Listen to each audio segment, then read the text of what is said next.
Today was impromptu. Take a listen.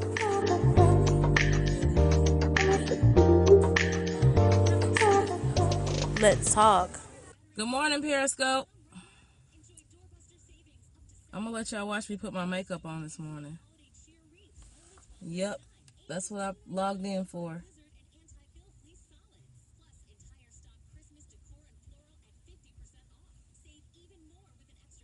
How y'all doing out there?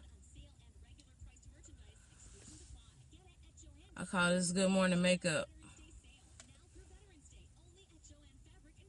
It'll wake you up. You know, today I normally do my regular Periscope at 11. Hey, I'm ashamed now because I'm supposed to be doing something totally different. But I had to start on my face.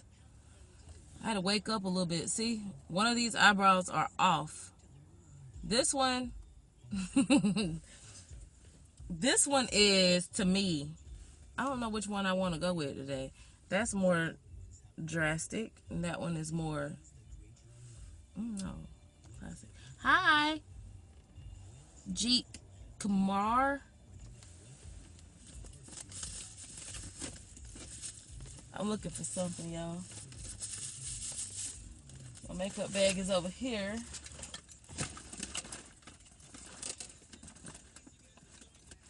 I think I want to start now.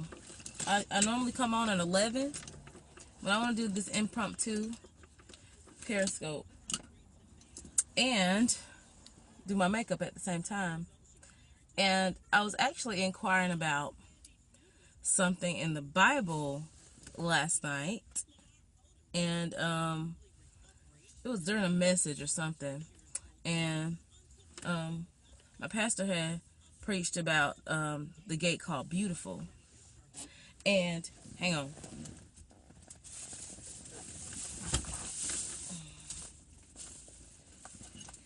Doing a million things at once. He had preached one time and he mentioned a gate called Beautiful. Well, those of you who don't know, I own a salon in Dothan. The name of my salon is Beauty Obsession. And dog, I got makeup on my steering wheel. It's Beauty Obsession. And it's named that for a reason. I really am obsessed with beauty. All things beautiful. Not just makeup, not just hair, but all things that are beautiful. And one thing that I was, it just, because of the word itself, made me want to research that gate. So I really got some interesting information about the gate called Beautiful. I wanted to know, the first thing I wanted to know was, why was the gate called Beautiful? Like, what made that particular, because it was several gates. And it was understood that, or explained to me that the gate, the gates represented like the churches. So, just to name a few churches around here, so say one was Destiny Church, or Greater Beulah, or, or something like that. It would be, see, I kind of evened it out. But now I gotta see that flaw right there. I gotta get that flaw out. So, it was kind of like, so that's what the different gates represented, the entrance to the different churches. So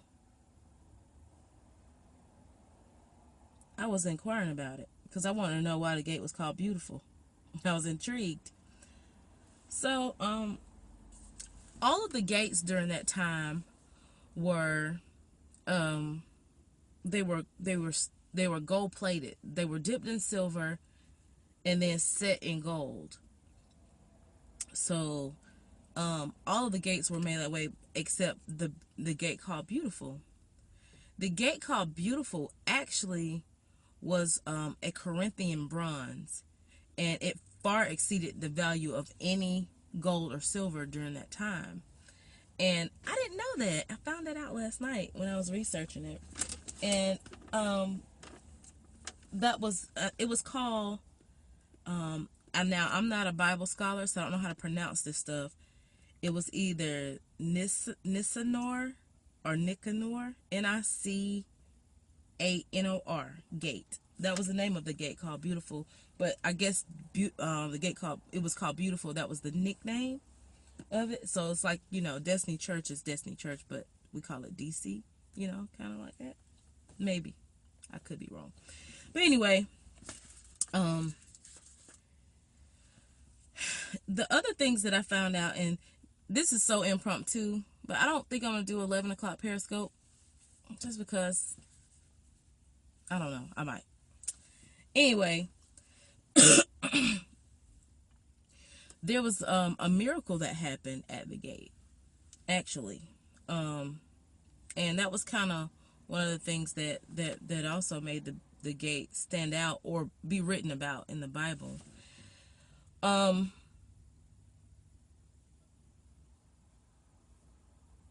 So we're talking about beauty right now. This is so apropos for my makeup it's not even a tutorial as much as it is. It's just, I'm allowing you into my world for a moment. For a moment like this, some people wait a lifetime. For a moment like this, some people wait forever. Anyway, y'all, I'm funny for real. I might just do some eyebrows today and a little bit of eye makeup, and I might be done because I don't really feel like wearing makeup today. I really don't. I actually got some pressed powder by MAC that I could put on instead of the whole makeup thing, because I don't feel like wearing no makeup today. So I might just do this right here to wake my eyes up. But anyway, let's get back to our conversation that we were having.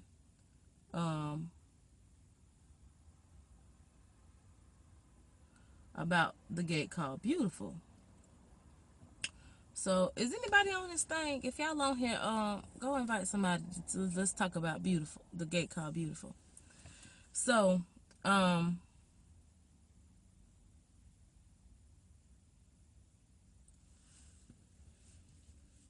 I found out, okay, like Peter, this gate was mentioned after the death of Jesus Christ, the death and resurrection of Jesus Christ.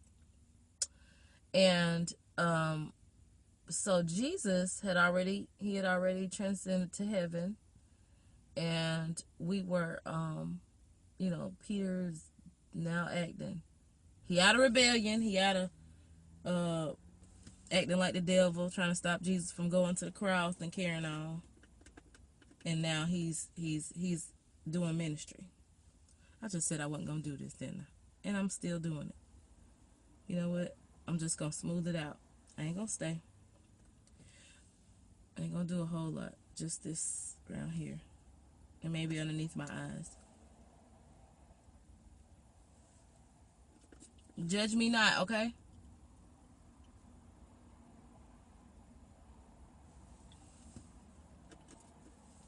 But anywho,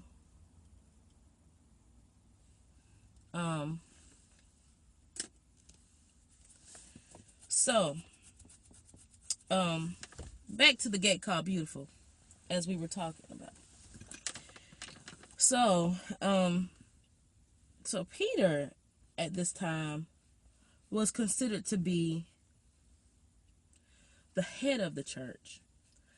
Now, I might be wrong because like I said, I always put this disclaimer, I'm not a Bible scholar, but for what I'm thinking about, what I'm getting out of it. And that's when all y'all teachers and preachers, y'all jump on here and y'all tell me, no, Courtney, you're wrong. This is really what happened, okay? So, but, so Peter at that time was considered to be the head of the church. And John was considered to be the heart of the church. Well, when he says the head of the church, to me, in my mind, I'm thinking he's more the administrative side. Or thank you for joining. Thank you for inviting people. Smile bright. He was considered to be the head of the church. Peter was, which to me, I assumed that meant that he was. I thought, I looked at it as administrative. He was administrative, like he was the administrative side of ministry. And John was the person that would, do the house calls. Hey, you doing good? I ain't seen you at church in a while. This type of thing. I could be wrong, but I think that's what it was. So, but anyway, there was the guy that was at the gate. And I don't have a lot of details because I was still reading about it. And I finished, but I just want to talk about it because I'm doing makeup at the same time. So, there was a guy at the gate. Now, it was some people that brought him to this gate. But the crazy part about it is they couldn't take him in. Now, he couldn't go in anyway. They could take, as far as they could take him was to the gate. So, John and Peter were on their way inside. Like, they were on their way inside of the church or whatever. And they saw this man at the gate, and this man was there. He was taken up there by his friends and dropped off there so that he could beg for money or whatever to, whether it was to eat or whatever his issue was, or I don't know. He was there begging for finances, because I guess he couldn't work for himself because of his condition or whatever. Smile bright. Am I on the right path with this thing? Do I know what I'm talking about yet?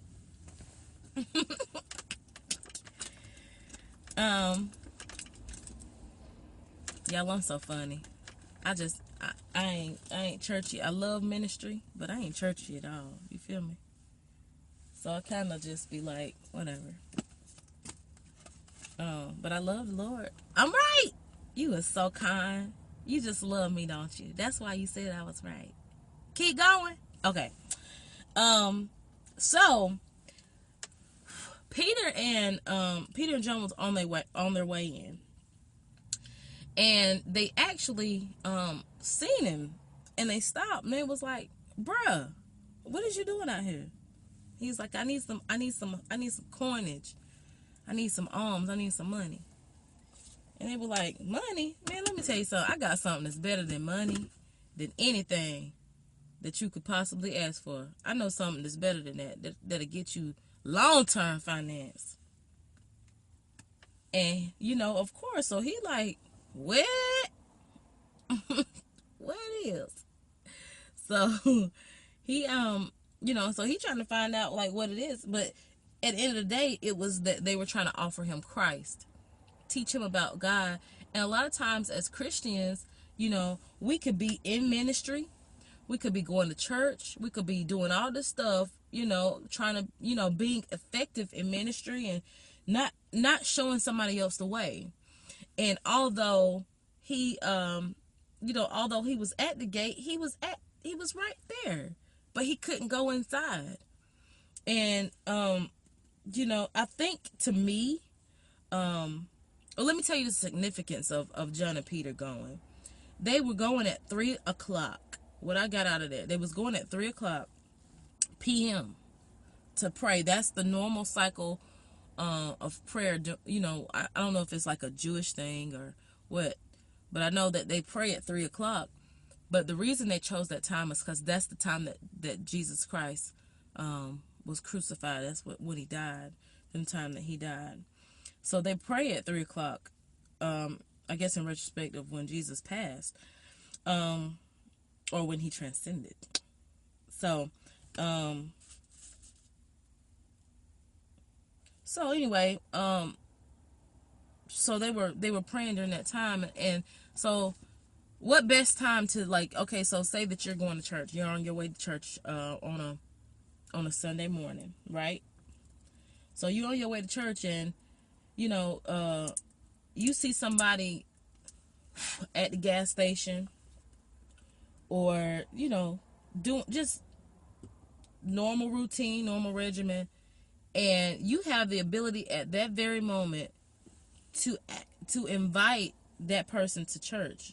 You know, invite them to fellowship with you, you know, or you can do it on a Saturday, whatever time, a day, whatever. I just know that we have to do better as Christians to inviting people to receive the wisdom that we receive. Now, I'm going to tell you something. I'm going to brag about my church. Because my church, Destiny Church Dothan, 1950 Reeve Street, area code 36303, phone number 334-792-5300. I'm giving you all this information because I'm telling you right now, I was a lost little soul. I love God. I had a relationship with God growing up as a kid. But I've ventured away from the things of God because of church people.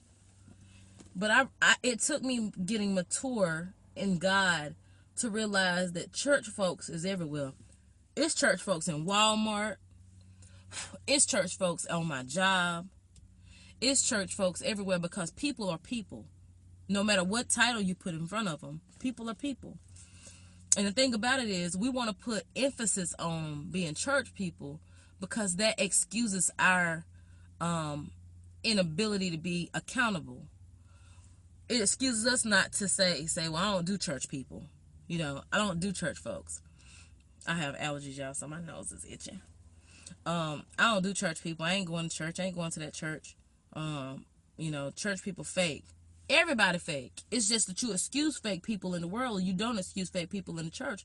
But people are people, and everybody's allotted the same amount of grace in life, whether they in the church or not, because they could be being perfected.